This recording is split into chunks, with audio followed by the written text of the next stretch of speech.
এই সুন্দর হুপার ডিজাইনটা আজ তোমাদের সঙ্গে শেয়ার করব বন্ধুরা। হ্যালো বন্ধুরা, তোমরা সবাই কেমন আছো?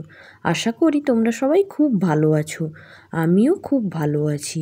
প্রথমেই আমি গাছের ডালগুলো সেলাই করে দেখাচ্ছি।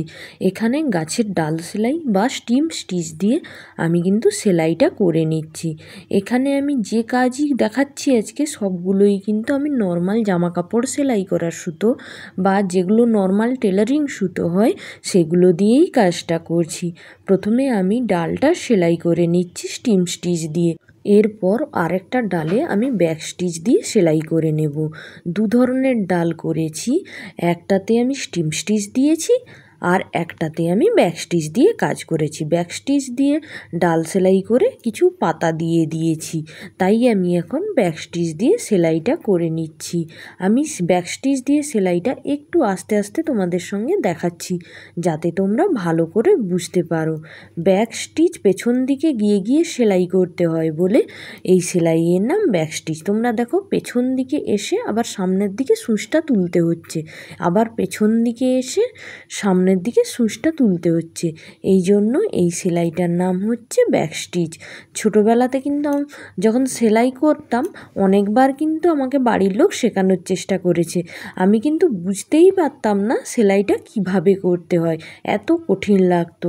কিন্তু এখন যখন সেলাইটা শিখে গেছি তখন মনে হয় বাবা দুনিয়ার সবচেয়ে সহজ সেলাই এটা। সেরকমই কোনো কাজ যদি তুমি শিখে যাও, এক্সপার্ট হয়ে যাও, তাহলে সেই কাজটা তোমার কাছে সবচেয়ে সহজ মনে হয়, কিন্তু না শিখলে তখন মনে হয় প্রচুর কঠিন। কথা বলতে বলতে কিন্তু আমি পাতা সেলাইগুলো করে নিলাম। এবার ব্যাক স্টিচ দিয়ে আরেকটা ডাল সেলাই করে নিচ্ছি, ডালে কিছু ফ্রেঞ্চ নোট দেব বলে।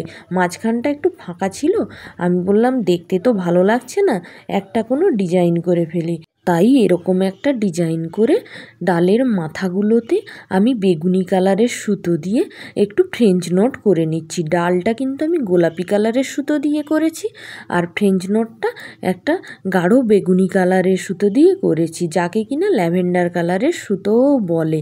এখানে একটু কালার কম্বিনেশানটা গড়বড় হয়ে গেছে, আমি ঠিক বুঝতে পারছি, কেননা পাতাগুলো এত সুন্দর একটা পিত্তি সবুজ কালারের ছিল না, দেখেই আমার মন ভরে গেছিল। তাই ভাবলাম চটপট এই সুতো দিয়েই সেলাইটা করে নেই, কিন্তু সেলাইটা করার পরে বুঝলাম যে ক্যামেরাতে পাতাগুলো খুব একটা ভালো করে আসেনি। তাই অন্য পাতাগুলো করার সময় আমি একটা ডিপ গোলাপি কালারের সুতো ব্যবহার করেছিলাম যাতে পাতা সেলাইগুলো খুব ভালো করে দেখা যায়।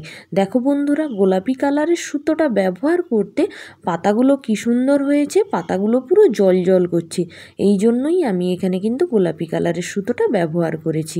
যেহেতু সবুজ কালারের সুতো দিয়ে যে পাতার সেলাই করেছিলাম ওইটা এতটা ভালো করে বোঝা যাচ্ছিল না, তাই আমি ভাবলাম পাতার চারপাশে যদি এরকম একটা বর্ডার লাইন করে দেওয়া যায় তাহলে পাতাটা দেখতে খুবই সুন্দর লাগবে।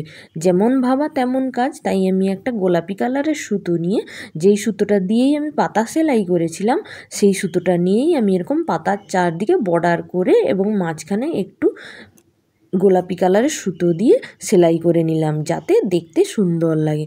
এরপরে চলে এসেছি আমি মাঝখানের ফুলটা সেলাই করতে। এরকম ধরনের ফুলগুলো আমি সবসময় সাটিন স্টিচ দিয়েই করে থাকি।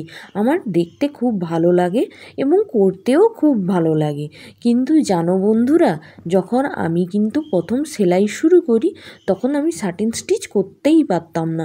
আমি খালি চেয়ে চেয়ে দেখতাম দিদিভাইরা কেমনভাবে সেলাই করছে। আমি করতে গেলেই জানো তো বাঁকা ঢেকা হয়ে যেত, আর কোনো দিকে বেশি করা হয়ে গেছে, কোনো দিকে ফাঁকা থেকে গেছে, এরকমই হতো। তারপরে অনেকবার প্র্যাকটিস করে করে এই সেলাইটা কিন্তু আমি আয়ত্ত করেছি। এরপর ফুলের রেণুর অংশটাই আমি ফ্রেঞ্চ নট স্টিচ করে নেব। আমার কাজ যদি তোমাদের ভালো লাগে বন্ধুরা তাহলে শেয়ার করে পাশে থাকো।